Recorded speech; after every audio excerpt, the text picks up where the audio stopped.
অবশেষে বিয়ের পিঁড়িতে বসলেন রাফি ভুঁইয়া এবং তার তথাকথিত গার্লফ্রেন্ড সঞ্জনা সুস্মি। ভিউয়ার্স, বিস্তারিত জানতে হলে পুরো ভিডিওটিকে না টেনে শেষ পর্যন্ত দেখতে থাকুন।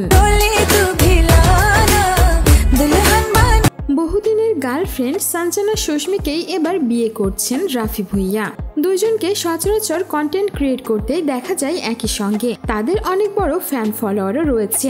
দর্শকরাও তাদের ফানি ভিডিওগুলো দেখতে বেশ পছন্দ করেন। আর এইবার গতকালকেই তারা সেরে ফেললেন নিজেদের গায়ে হলুদের পর্বটাও। বেশ জমকালো আয়োজনের মধ্য দিয়েই নিজেদের গায়ে হলুদ সেরেছেন তারা।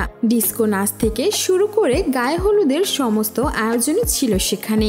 বন্ধু বান্ধব এবং আত্মীয় স্বজনরাও উপস্থিত ছিলেন। বেশ খুশিও দেখা যায় তাদের দুজনকে একসঙ্গে।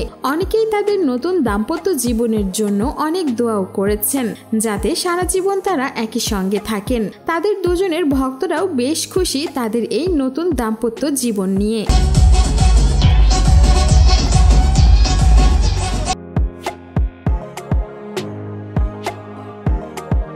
অনেকেই কমেন্ট বক্সে এসে শুভেচ্ছাও জানিয়ে গেছেন তাদের দুজনকে।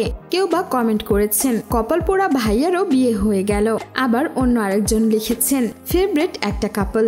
আবার অন্য আরেকজন লিখেছেন দুজনকে খুব সুন্দর লাগছে। আবার তাদের অন্য আরেক ভক্ত লিখেছেন এদের দুজনের পূর্ণতা দেখে অনেক ভালো লাগছে। একসঙ্গে দুজনকে দাঁড়িয়ে বেশ পোজ দিয়ে ছবিও তুলতে দেখা যায়। দুজনের মুখে ছিল হাসি মাখানো। সো ভিউয়ার্স, এই ছিল আমাদের আজকের ভিডিও। রাফি ভুঁইয়া আর সঞ্জনা সুস্মির এই হলুদ সন্ধ্যা নিয়ে আপনার কোনো মন্তব্য থাকলে জানাতে পারেন আমাদের কমেন্ট বক্সে। আর বিনোদন জগতের এমনই লেটেস্ট আপডেট পেতে আমাদের এই চ্যানেলটিকে সাবস্ক্রাইব করে ফেলুন। ধন্যবাদ।